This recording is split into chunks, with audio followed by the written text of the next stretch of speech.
하나님 말씀 창세기 12장 1절에서 3절 말씀입니다.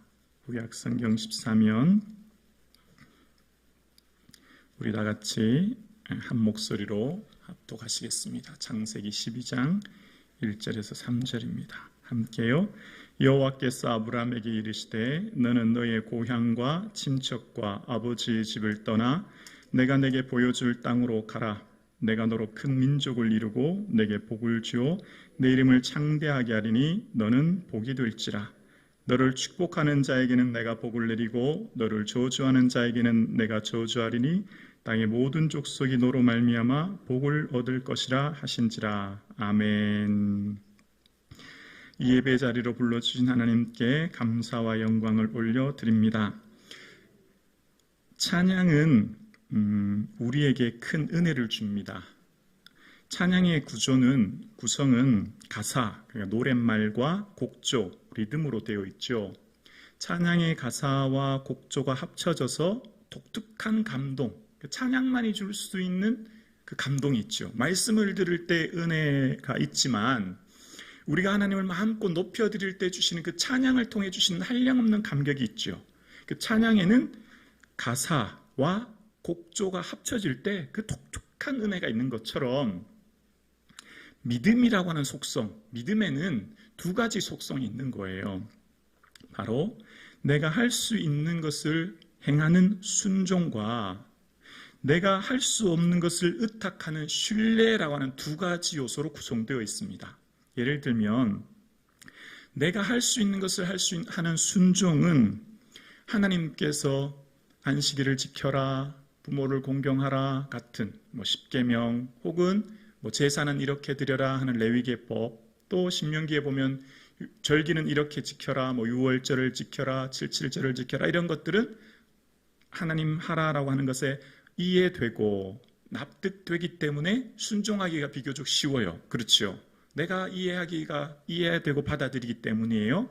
근데 두 번째 측면 속성이 하나 있죠. 내가 할 수 없는 것에 대해서 믿고 할 수 없는 것에 대해서 의탁하고 신뢰하는 것은 이게 참 어려운 거예요. 예를 들면 하나님께서 이스라엘 백성들을 이끌어내셨는데 요단강이 앞 목전에 두고 가나안 땅을 가야 되는데 이때 당시 요단강은 이제 곡식 거두는 시기라 평소는 요단강이 너비가 한 3m 정도밖에 되지 않은데 이때는 우기라 1600m, 1.6km가 되는 엄청난 강폭으로 늘어나고 물 깊이도 평소에는 1m였다면 이때는 30m가 넘는 엄청난 깊이가 있는 거예요. 그러니까 도저히 건널 수가 없는 상황이죠.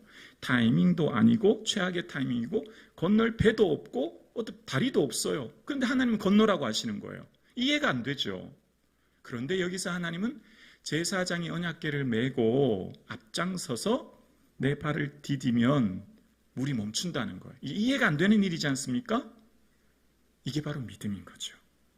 그러나 제사장들은 언약궤를 메고 순종하여 발이 요단가에 닿자 물이 멈추는 거죠. 거대한 여리고성을 만났어요. 도저히 우리는 여리고성을 함락시킬 수가 없죠. 무기도 없고 군사도 부족해요. 하나님은 그냥 돌라는 거예요. 돌라. 하루 한 바퀴씩 돌고 7째 날 돌라는 거예요. 이게 무슨 의미가 있을까? 이해가 쉽게 안 되죠. 납득이 안 돼요. 그러나 거기에서 신뢰하고 내가 할 수 없는 것은 온전히 의탁하고 신뢰하며 나아갈 때 하나님의 역사를 보게 될 줄로 믿습니다. 그러니까 믿음은 이 두 가지 속성이 합쳐져서 우리의 역사를 이루는데 내가 할 수 있는 것을 순종하는 것은 비교적 쉽습니다. 왜냐하면 내 머리로 이해되기 때문이에요. 그런데 내가 할 수 없는 것을 의탁하고 신뢰하는 것은 조금 어려워요. 왜냐하면 이성적으로 합리적으로 잘 받아들여지지 않기 때문이에요. 그렇다고 우리는 믿음이 있다고 해서 현실을 부정하며 사는 건 결코 아니에요. 모든 것들은 다 인정해요. 그러나 우리에게 분명한 한 가지, 길을 만드시는 하나님, 아멘이십니까?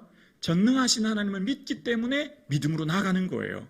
우리가 현실을 부정하거나 이성을 부정한다고 하는 게 아니에요. 성도들은 다 인정하죠. 그러나 우리는 세상 사람들이 믿지 않은, 모르는 전능하신 하나님, 새해의 주인이신 하나님, 광야의 길과 사막의 강을 내시는 그 전능하신 하나님을 믿기 때문에 온전히 순종하며 동시에 신뢰하며 나아가는 줄로 믿습니다. 오늘 아브라함에게 하나님께서 아브라함아, 너는 너의 고향과 친척과 아버지 집을 떠나 내가 보여준 땅으로 가라가 아니고요. 보여줄 땅으로 가라라고 하시는 거예요. 사람들은 누구나 미래가 정해진 곳, 명확하게 아는 곳으로는 쉽게 잘 가기가 쉽지요. 그런데 미래가 불확실한 곳으로는 가려고 하지 않습니다. 오늘 본문에는 출발점은 나와 있지만 목적지가 기록되어 있지 않습니다. 그러니까 내가 순종하기에 불가능한 상황을 요구하고 계신 거예요. 어디로 가란 말입니까? 그 가라고 하신 곳이 어디죠? 어떤 코스, 어떤 길로 몇 월 며칠 몇 시 되면 어느 정도 도착한다라고 하는 명확한 청사진이 나와 있지 않아요. 그러니까 하나님께서는 우리에게 다 지어진 건물을 보여주시면서 여기는 안방이야, 여기는 거실이야, 여기는 욕실이야, 이 집에서 살아라고 하신 게 아니라 설계도를 보여주시는 거죠. 그러면서 이런 집은, 너의 살 집은 이렇게, 방은 이 정도 크기야, 거실은 이렇게 되어 있어, 설계도를 보여주시는 거예요. 근데 우리는 다 지어진 집은 보고 확실하게 믿고 감사하지만 설계도를 보고 잘 믿지 못해요. 자, 여기서 이제 믿음이 출발되는 거예요. 시작되는 거예요. 아브라함이, 하나님께서 아브라함아, 너는 앞으로 가나안 땅에 가게 되는데 그때 들어가는 것은 언제쯤이야? 어떤 길로 가라고 하면 누구나 다 순종하기 쉬운데, 하나님께서는 1절 한번 목사님 자막 한번 보여주시겠어요? 아비 집을 떠나 내가 내게 보여줄 땅으로 가라라고 하신데 이제 믿음이 시작되기 시작하는 것입니다. 그러니까 지금 아브라함에게 하나님께서는 명확한 청사진을 그려놓고 정해진 길과 목적지를 말씀하지 않은 채 그 고향을 떠나라고 할 때 아브라함은 그 순종이 매우 힘들고 어려웠지요. 그러나 아브라함은 거기서 순종하며 나아갑니다.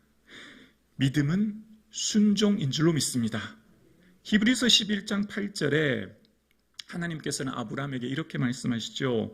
믿음으로 아브라함은 부르심을 받을 때 순종하여 장래 유업으로 받을 땅에 나갈새 갈 바를 알지 못하고 나아갔으며, 갈 바를 알았다면 믿음이 아니었을지 몰라요. 왜냐하면 아는 길이니까 그냥 가면 되는 거죠. 근데 여기서 믿음이라고 하는 표현을 쓴 것은 갈 바를 알지 못한 길, 이성적으로 합리적으로 납득되지 않고 내 생각을 범위를 넘어선 불가능한 것을 요구하심에도 불구하고 내가 하라고 하실 때 나아갈 때, 그것이 바로 믿음이 시작되는 것입니다. 사랑하는 성도님, 하나님께서는 사랑하는 아들아, 너가 순종하면 너의 삶에 앞으로 몇 월 며칠 몇 시에 이런 복을 주고 너의 삶에 이런 은혜가 있고 이런 축복이 있을 거야 라고 명확히 말씀해 주신다면 모든 성도님들이 그 말씀에 기쁘게 순종하며 나아갈 수 있을 거예요. 그런데 우리에게는 하나님께서는 명확한 길과 목적지가 없지 가라고 하십니다. 그럴 때 우리가 어떻게 순종할 수 있을까요? 전능하신 하나님, 길을 만드신 하나님, 역사와 시간과 새해의 주인이신 그 하나님을 믿을 때 순종이 가능한 줄로 믿습니다. 그래서 우리의 믿음은 온전히 하나님을 바라봄으로 우리의 믿음이 시작되는 거예요. 사랑하는 성도님, 오늘날은 말씀의 홍수 시대를 살고 있습니다. 휴대폰만 열면 얼마든지 전 세계의 목사님의 말씀을 마음껏 들을 수 있어요. 우리는 말씀을 통해 성경 지식이 매우 풍성하게 가졌고 과거 7, 80년대보다 오늘날 어쩌면 말씀이 훨씬 더 말씀의 풍요 시대를 살고 있음을 봅니다. 과거 7, 80년도에는 부흥회에 오시는 목사님 외에는 다른 교회 목사님 설교를 들을 길이 거의 없어요. 왜냐하면 주일 성수가 중요했고 주일 성수를 생명같이 지켰기 때문에 온전히 부흥회라고 하는 것을 통해서만 외부 교회 목사님의 말씀을 들었고 그 목사님 말씀을 얼마나 귀히 여겼는지 눈물과 감격으로 예배를 드렸고, 보통 한 번 시작하는 부흥회는 3시간, 4시간, 찬송이 한두 시간, 기도회가 1시간 이렇게 뜨겁게 드렸고, 특히 과거 7, 80년대 신앙의 선배들은 한 번 들은 말씀대로 살기 위해 부단히 노력하고 애쓴 것을 보게 되어요. 토요일이면 주일을 준비하기 위해 목욕을 하고 옷을 빨고 옷을 다리고 헌금을 준비하고 또 주일을 온전히 성수하기 위해 주일 외부에서 식사하고 물건을 사는 건 꿈도 못 꾸는 일이었어요. 온전히 주의를 지키기 위해서 몸부림치는 성도님들, 작고 부족한 많은 예물을 드리지도 않았고 많은 뭔가를 하진 않았지만 온 마음 중심에 하나님 말씀이 진실하다고 하는 것을 믿고 최선을 다하여 살았던 그 중심을 보시고 하나님께서는 오늘날 이 땅 대한민국의 부국과 교회의 부흥과 성장을 이루어 주신 줄로 믿습니다. 과거의 믿음의 선배들, 7, 80년대 선배들은 말씀을 그렇게 많이 알지도 못했을 거예요. 왜냐하면 오늘날 같이 인터넷이 발달하거나 무슨 말씀을 많이 들을 기회가 없었기 때문이에요. 그러나 작은 말씀이라도 지키려고 몸부림쳤고 그 말씀에 온전히 순종할 때 그들은 영적인 파워가 있었습니다. 영적인 힘이. 그런데 오늘날은 교회들이 영적인 힘을 잃어버렸어요. 머리로는 굉장히 커요. 아는 건 많아요. 너무 많은 걸 듣고 있어요. 머리는 굉장히 큰데 손은 조그만한 거예요. 손은 마치 어린아이 같은 손이에요. 왜냐하면 아는 건 많은데 납득되고 이해되고 합리적으로 깨달아지지 않으면 순종하지 않기 때문이에요. 내가 이해되는 것만 순종하기 때문에 하나님의 온전한 능력과 역사를 경험하지 못하는 영적인 힘을 잃어버린 시대가 바로 오늘날 시대가 된 것입니다. 사랑하는 성도님, 우리의 삶의 영적인 힘과 능력이 어디에서 나올까요? 길을 만드시는 하나님, 아멘이시죠? 그 하나님이 내 아버지심을 믿고 내가 온전히 이해되지 않아도 납득되지 않아도 전능하신 하나님께서는 나보다 더 나를 잘 아시고 나의 미래를 아시는 하나님께시기에 말씀하실 때 온전히 순종하며 나아갈 때 하나님의 놀라운 능력과 역사를 경험하게 될 줄로 믿습니다. 그럴 때 우리의 내면에 참된 기쁨과 구원의 감격 속에 하나님이 주신 영적인 힘과 능력을 얻으며 이 하루의 삶을 살게 될 줄로 믿습니다. 사랑하는 성도님, 우리는 2023년 무슨 일이 일어날지 몰라요. 어떤 일이 일어날지 모르지만 하나님 내게 말씀하실 때, 감동 주실 때 이해되지 않고 납득되지 않아도 주님 말씀이라면 순종하겠습니다 라고 고백하며 한 걸음 한 걸음 믿음의 발을 내디딜 때 요단강이 멈춰지며 여리고가 무너지며 삶의 문제가 해결되는 역사가 저와 여러분의 삶 가운데 있게 될 줄로 믿습니다. 하나님께서는 온전히 우리에게 믿음을 바라보심을 기억하며 이 세상 남은 우리의 삶 믿음으로 살아가실 수 있기를 주의 이름으로 축원합니다.